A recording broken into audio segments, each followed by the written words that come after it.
Canada's affordability collapse has turned wages into a joke and cities into auctions, but a few small towns decided to flip the script. They will pay you cash, grants, forgivable loans to show up, build, and stay.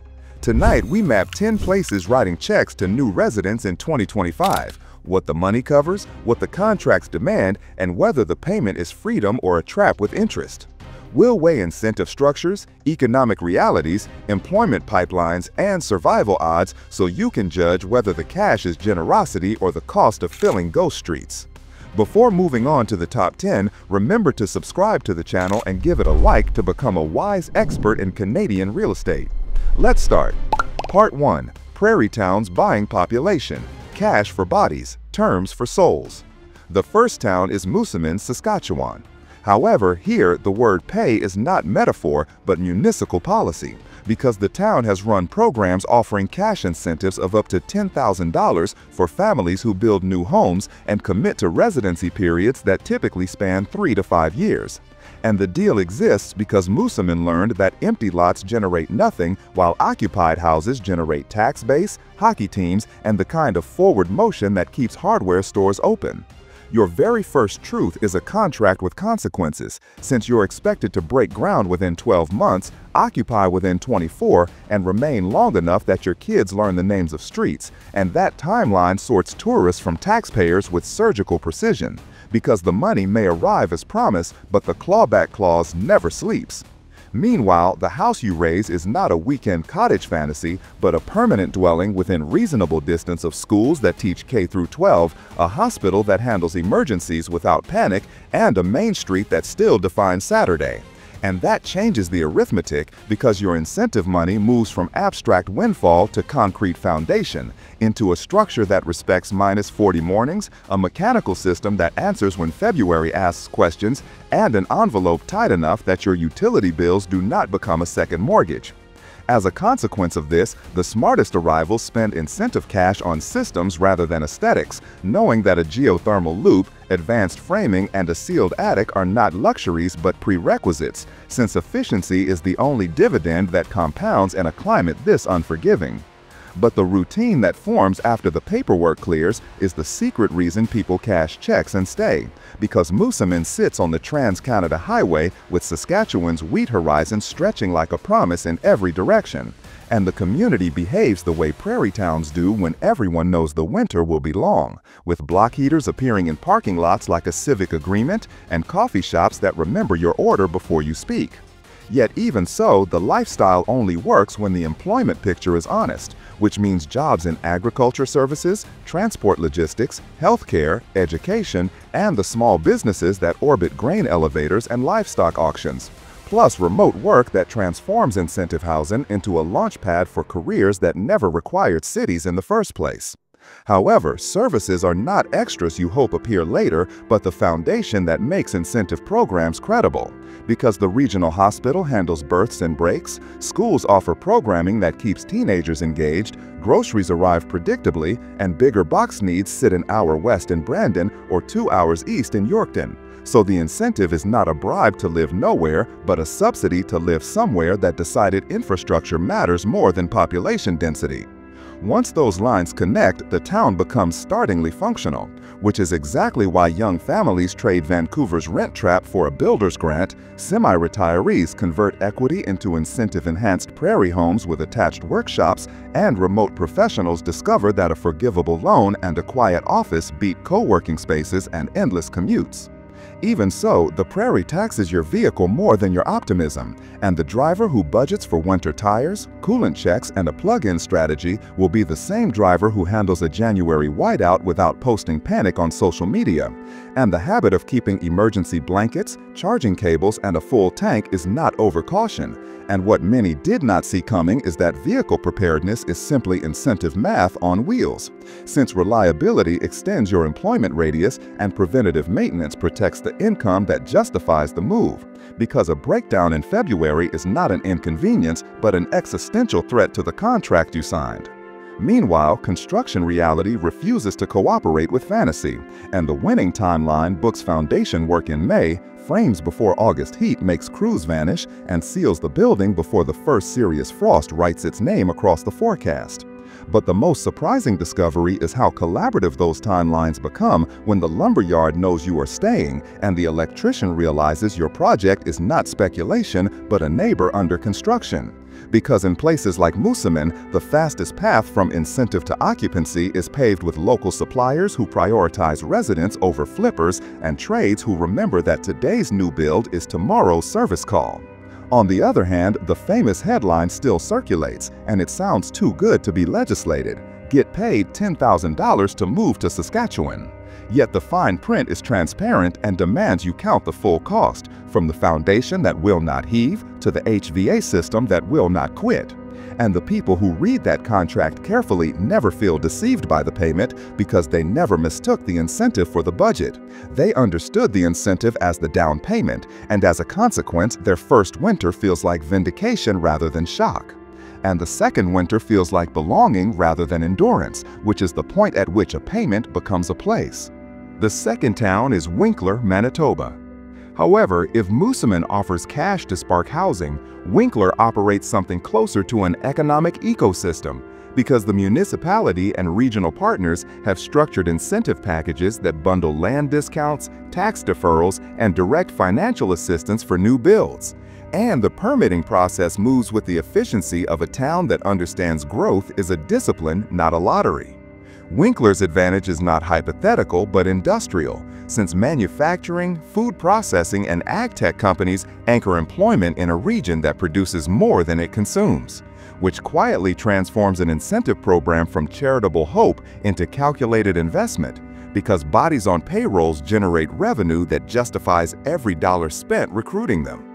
Meanwhile, prairie reality still imposes its tax, and you will pay it in heating bills, vehicle maintenance, and the realization that winter wardrobes are capital expenses, not fashion choices. So you insulate beyond code, you spec a furnace with backup capacity, and you treat your driveway approach as engineering rather than aesthetics. But the most surprising benefit is how these choices compound into daily competence rather than annual heroics. Because winter punishes improvisation and rewards those who designed their lives in September for the mornings that arrive in January with teeth bared. On the other hand, Winkler carries cultural texture that tells you exactly what kind of place this is without checking census data. Mennonite heritage runs deep, community festivals draw crowds that exceed population, and the pace of life moves with intentionality rather than urgency. Even so, the culture would mean little without access, which here arrives by highway and regional air, since Winnipeg sits an hour-and-a-half northeast offering big city amenities and international connections, and that proximity means specialists are reachable and supply chains are manageable, which is the difference between a calculated risk and a reckless gamble. However, the economy is a braid rather than a monoculture, weaving manufacturing wages, agricultural seasonality, and small business resilience, and that diversity without drama is precisely why the incentive money works. Because the daycare that actually has space, the urgent care that actually stays open, and the rink that actually books ice time are not miracles but predictable outputs of a tax base that grows. And what many did not see coming is that reliability becomes the most valuable currency here.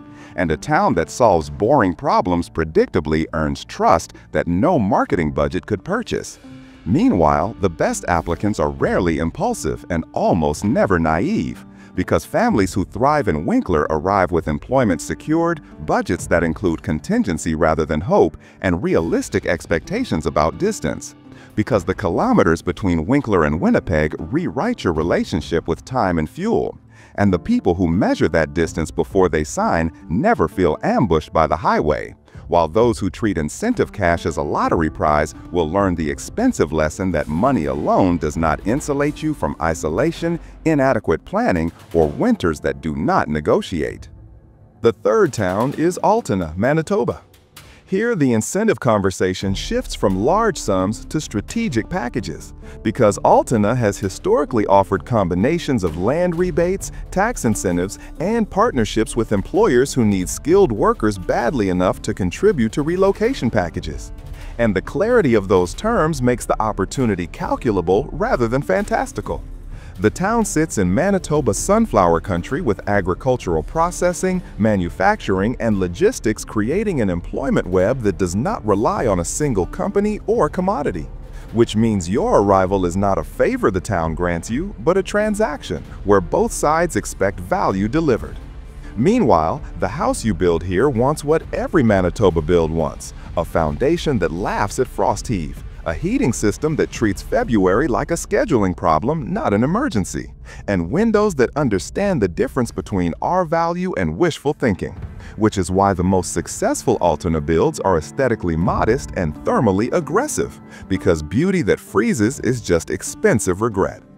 People who fit here look like tradespeople who can turn incentive cash into equity sweat. Families who want safe streets and full-day kindergarten more than they want proximity to nightlife, and remote workers who discover that a fiber internet line and a mortgage payment smaller than a Toronto parking spot is not fantasy, but documented relief they can deposit monthly. Even so, the Prairie writes its non-negotiables plainly. Vehicle dependency is absolute. Winter is a season you prepare for, not a headline you complain about. And the calendar expects you to book contractors early, source materials in bulk, and pour concrete before the geese write their southern sentences across the sky. But in return, you receive what cities ration and charge for: space for a garden that feeds you, a garage that becomes a workshop, and evenings where the only traffic is combines moving like lit cathedrals across darkening fields. Part 2. Atlantic generosity with Atlantic weather. Money down, reality up. The fourth town is Conception Bay South, Newfoundland and Labrador. However, here, the phrase "pay you to live" translates into structured tax breaks, development fee waivers, and periodic incentive pilots aimed at young families and skilled tradespeople, because the municipality recognized early that suburban sprawl near St. John's created opportunity for towns willing to compete with policy rather than just scenery. The incentives themselves are not headline-grabbing lump sums, but incremental savings that accumulate into real money over the contract period. And the discipline embedded in those terms ensures that only serious builders apply, because the town wants foundations poured, not press releases written. Meanwhile, the proximity to St. John's rewrites the entire value proposition, because you can chase capital city wages, access Memorial University, and use Health Sciences Center without actually paying capital city property taxes or mortgage rates. And that arbitrage is the quiet genius of the model, letting you earn metro dollars while spending outport discipline. The build here must respect Atlantic humidity and wind, which means vapor barriers that actually work, siding that sheds water rather than traps it, and a roof pitch that treats snow and ice as design parameters, not afterthoughts. But the reward is a home within minutes of an airport, within reach of trails that overlook the North Atlantic, and within a community that still knows the difference between a neighbor and a stranger.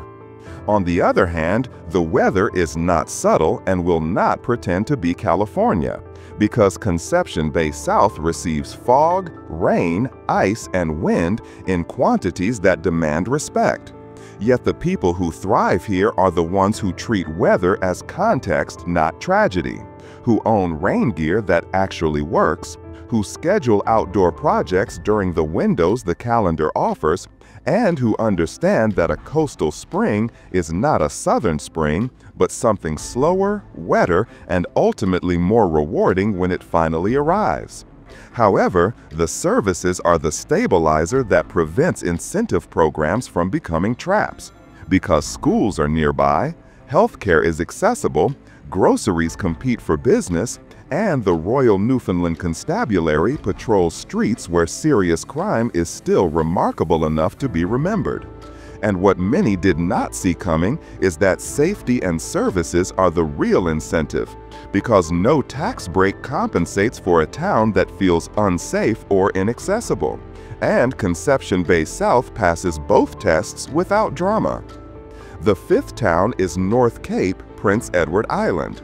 Here, the bargain wears a wind turbine for a hat because the northernmost tip of PEI has experimented with incentive grants aimed at attracting families, small business owners, and those willing to embrace rural rhythms in exchange for cash contributions toward builds, business startups, or even retrofits that improve energy efficiency. The incentives are modest by prairie standards, but meaningful in the context of island economics. And the fine print includes residency commitments and proof that you are not flipping the assistance into someone else's profit.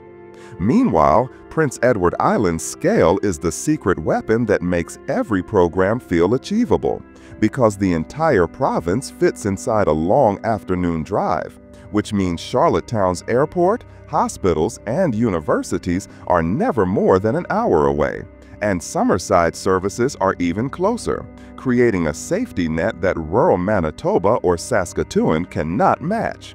The build requirements here respect coastal exposure, which means foundations that won't shift in red clay, exteriors that shed salt air, and heating systems that understand island winters are wet and windy rather than dry and extreme.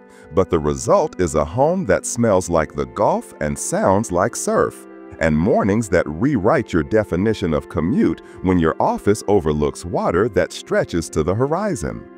On the other hand, the economy is seasonal and requires either flexibility or remote income, because tourism, fishing, and agriculture ebb and flow with the calendar, and winters are quieter than summers by orders of magnitude.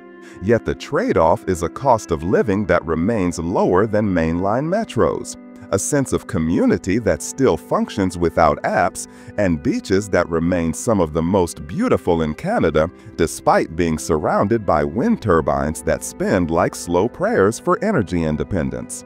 However, the people who succeed here are not dreamers but doers, because island life demands you learn to fix things, to grow things, to cooperate with neighbors when the ferry doesn't run and the bridge ices over.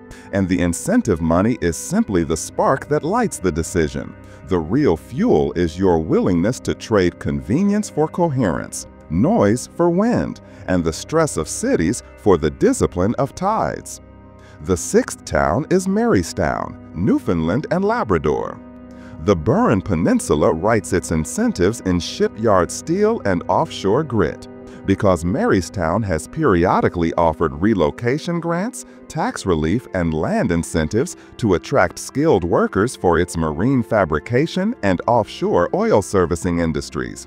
And the offers are not charity, but calculated recruitment, since a welder who stays 5 years generates more economic activity than 5 years of empty housing ever could. The incentives come with employment expectations, either proof of a job offer or demonstration of skills that make employment likely, because the town learned long ago that bodies without work become problems, not solutions. Meanwhile, the geography is both isolation and identity, because Marystown sits hours from St. John's by road, connected by the kind of two-lane that makes you slow down and remember that travel is still a thing you do rather than something you stream. Yet that remoteness also means housing costs remain accessible. Neighbors still check on each other during storms, and the town retains the kind of social fabric that cities shredded decades ago. The build here must anticipate wind that comes off the Atlantic with intent, and salt air that corrodes anything careless. So you paint with marine-grade coatings, you choose fasteners that won't weep rust, and you design for the reality that nature here is not decorative but adversarial. On the other hand, the services are exactly calibrated to the population, meaning a hospital that stabilizes in transfers, schools that educate through high school, and a grocery infrastructure that assumes you plan ahead rather than shop impulsively. Yet the surprise is how complete that feels when your expectations are properly set, because the absence of options forces intentionality, and intentionality becomes a discipline that improves everything else. However, the trade-offs are honest and non-negotiable. Distance is real, weather is harsh, and the economy fluctuates with oil prices and shipyard contracts.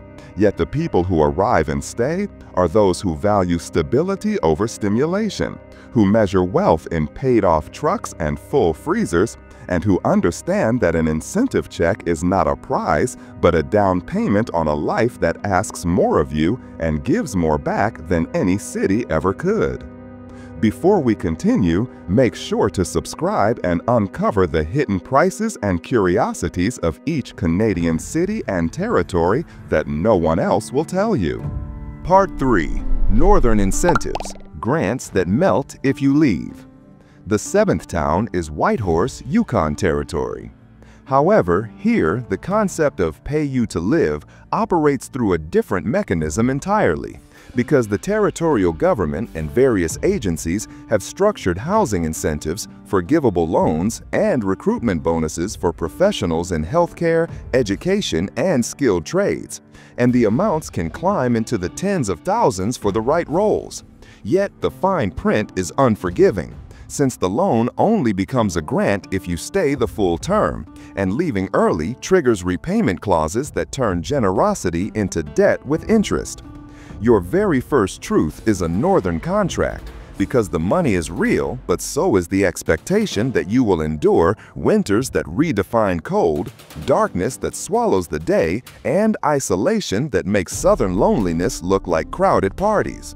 Meanwhile, the city you arrive in is not a frontier outpost, but a fully functioning capital with amenities that rival mid-sized southern towns, including hospitals that handle complex care, schools that offer French immersion and indigenous language programs, arts venues that host national acts, and restaurants that serve cuisine you did not expect north of 60. And that infrastructure is the reason incentive programs work, because comfort makes commitment possible, and commitment is what the territory needs to prevent the endless churn of workers who arrive, cash checks, and vanish before their second winter. But the routine that forms after the initial shock fades is the secret reason people stay beyond their contracts. Because Whitehorse sits beside the Yukon River with trails that glow under midnight sun, auroras that arrive like uninvited royalty, and a community that treats newcomers like neighbors rather than tourists, provided you prove you are willing to shovel, volunteer, and show up when the temperature makes showing up an act of will. Yet, even so, the lifestyle only works when the budget includes realities that Southern Canada does not impose. Heating costs that double or triple, vehicle maintenance that becomes a monthly ritual, and a wardrobe that treats 40 below as a normal Tuesday rather than a headline.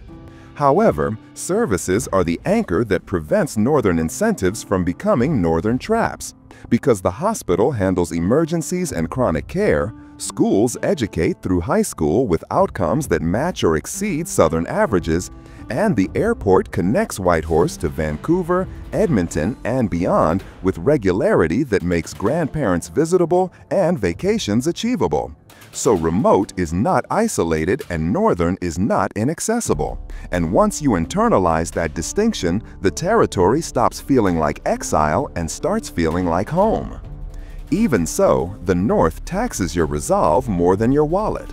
And the person who budgets for block heaters, invests in cold weather gear that actually works, and learns to read the sky for weather shifts will be the same person who treats -40 like an inconvenience rather than an emergency. And the habit of checking forecasts, maintaining vehicles, and keeping pantries stocked is not paranoia but northern literacy. And what many did not see coming is that preparation becomes identity and identity becomes community. Because in Whitehorse, everyone who stays learns the same lessons, and that shared curriculum creates bonds that suburbs never forge. The eighth town is Inuvik, Northwest Territories. Here, the word incentive is not marketing but survival math. Because the territorial government, employers, and housing authorities have layered recruitment bonuses, northern living allowances, and subsidized housing to attract workers for healthcare, education, infrastructure, and governance roles that would otherwise remain unfilled. And the sums can reach 6 figures over a contract term, yet the conditions are explicit. Remain for the term, perform the role, and contribute to a community that cannot afford passengers. The money is not a gift but a transaction, and the territory is buying your presence because your absence costs more. Meanwhile, the reality you land in is Arctic unfiltered. Because Inuvik sits above the tree line with permafrost under every foundation, summers that stretch daylight into surreal marathons, and winters that erase the sun entirely for weeks.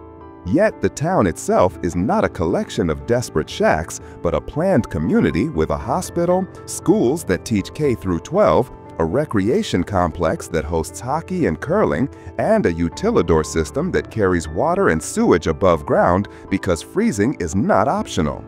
The infrastructure investment is the proof that incentives are serious, because no one offers $50,000 to live in a place that does not function, and Inuvik functions despite geography that should make functioning impossible. On the other hand, the costs are Arctic scale and non-negotiable, because groceries arrive by barge in summer and by plane in winter, which means milk costs what Toronto pays for steak, heating fuel is subsidized but still staggering, and a wardrobe that treats 40 below as a normal Tuesday rather than a headline. However, services are the anchor that prevents northern incentives from becoming northern traps. Because the hospital handles emergencies and chronic care, schools educate through high school with outcomes that match or exceed Southern averages, and the airport connects Whitehorse to Vancouver, Edmonton, and beyond with regularity that makes grandparents visitable and vacations achievable. So remote is not isolated, and northern is not inaccessible. And once you internalize that distinction, the territory stops feeling like exile and starts feeling like home. Even so, the North taxes your resolve more than your wallet. And the person who budgets for block heaters, invests in cold weather gear that actually works, and learns to read the sky for weather shifts will be the same person who treats -40 like an inconvenience rather than an emergency. And the habit of checking forecasts, maintaining vehicles, and keeping pantry stocked is not paranoia but northern literacy. And what many did not see coming is that preparation becomes identity, and identity becomes community. Because in Whitehorse, everyone who stays learns the same lessons, and that shared curriculum creates bonds that suburbs never forge. The 9th town is Thompson, Manitoba.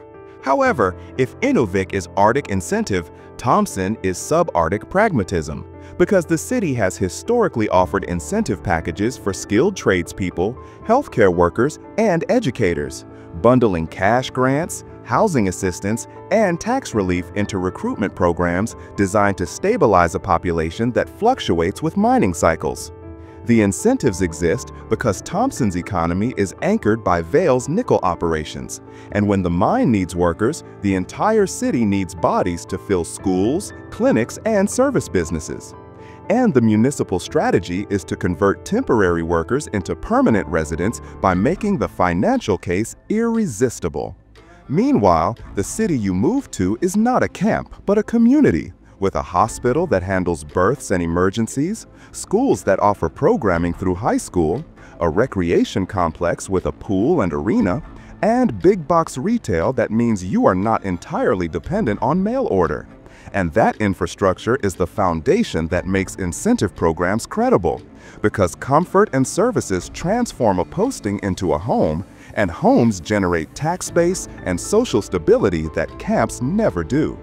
On the other hand, the climate is not negotiable and will not apologize, because Thompson winters are long, dark, and cold enough that vehicle plug-ins are not optional, and winter tires are a given. Yet the reward is summer that stretches daylight into evenings that feel stolen, lakes that warm enough for actual swimming, and trails that wind through boreal forest where silence is not absence but presence. And the people who stay are those who learn to love what the North offers rather than mourn what it withholds. However, the trade-offs are visible from the highway, because Thompson is 5 hours from Winnipeg by road, connected by a 2-lane that teaches patience and punishes speed. And flights are available but expensive, so visits to family become planned events rather than spontaneous weekends. Yet the compensation is a cost of living that allows single incomes to support families, mortgages that clear in a decade, and savings rates that Southern workers can only fantasize about. Because earning Northern wages while paying Northern but not Arctic costs creates financial momentum that Toronto or Vancouver rent traps could never allow. Part 4. Resource Towns Buying Futures, Incentives that Bet on Your Staying Power. The 10th town is Tumbler Ridge, British Columbia. Here, the incentive story is written in coal dust and dinosaur footprints. Because the district municipality has periodically offered land incentives, tax breaks, and cash grants to attract families and skilled workers to a town that boomed, busted, and is rebuilding its identity around resource extraction, outdoor recreation, and geopark tourism. The incentives are not symbolic but structural, designed to reverse decades of population decline by making the financial case for relocation impossible to ignore. Yet the fine print is consistent: build within the term, occupy the home, and remain long enough that your kids graduate from the local school.